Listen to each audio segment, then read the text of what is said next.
66 million साल पहले धरती पर जिंदगी अपने शिखर पर थी। जंगल गरज रहे थे, समुंदर जीवों से भरे थे और आसमान में दैत्य जैसे परिंदे उड़ रहे थे। सिर्फ एक दिन ने सब कुछ बदल दिया। एक आग का गोला आसमान से आया और धरती का इतिहास हमेशा के लिए बदल गया। यह कहानी है क्रेटेशियस पीरियड के अंत की। उस दौर में धरती पर डायनासोर राज करते थे।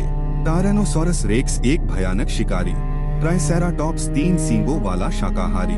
लेकिन 66 मिलियन साल पहले एक 10-12 किलोमीटर व्यास का एस्टेरॉयड धरती की तरफ बढ़ रहा था। आज जिसे हम कहते हैं क्रेटेशियस पेलियोजीन विलुप्ति घटना। यह कहानी है उस अंतिम दिन की। सुबह का समय था, गर्म आर्द्र हवा चल रही थी। डायनासोर अपने रोजमर्रा के जीवन में व्यस्त थे, लेकिन आसमान में एक तेज चमक दिखी। एक एस्टेरॉयड 20 किलोमीटर प्रति सेकंड की रफ्तार से सीधा धरती की तरफ। फिर प्रलय हुआ। एस्टेरॉयड मेक्सिको के युकातान क्षेत्र में टकराया। टकराव की ऊर्जा 10 बिलियन हिरोशिमा बमों के बराबर थी। तुरंत 100 किलोमीटर चौड़ा गड्ढा बना। 1000 डिग्री सेल्सियस से ज्यादा तापमान, मेगा सुनामी उठी। 10-11 तीव्रता के बराबर भूकंप। आसमान आग से भर गया। टकराव के बाद पिघले हुए पत्थर और मलबा वापस धरती पर बरसा। हर जगह आग लग गई, जंगल जलने लगे। धरती का 70% हिस्सा प्रभावित हुआ। कार्बन और कालिख ने आसमान को ढक लिया। सूरज की रोशनी रुक गई।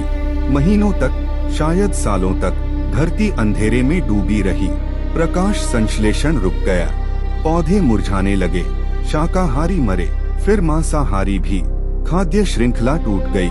लगभग 75% प्रजातियां समाप्त हो गईं।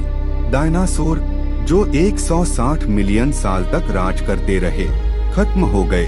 1970 के दशक में वैज्ञानिकों ने एक अजीब चीज देखी।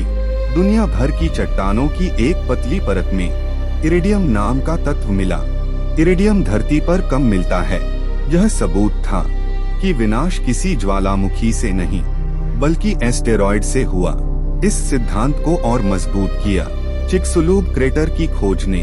अब विज्ञान के पास जवाब था। लेकिन कहानी यहीं खत्म नहीं होती। सब डायनासोर नहीं मरे। छोटे पंख वाले थेरोपोड बच गए। आज हम उन्हें कहते हैं आज के पक्षी डायनासोर के ही वंशज हैं। उस विनाश ने स्तनधारियों को मौका दिया और आखिरकार इंसान का जन्म हुआ। एक एस्टेरॉयड ने जिंदगी का दौर बदल दिया। धरती हमेशा बदलती रही है और हमें याद दिलाती है, प्रकृति के सामने सब कुछ छोटा है।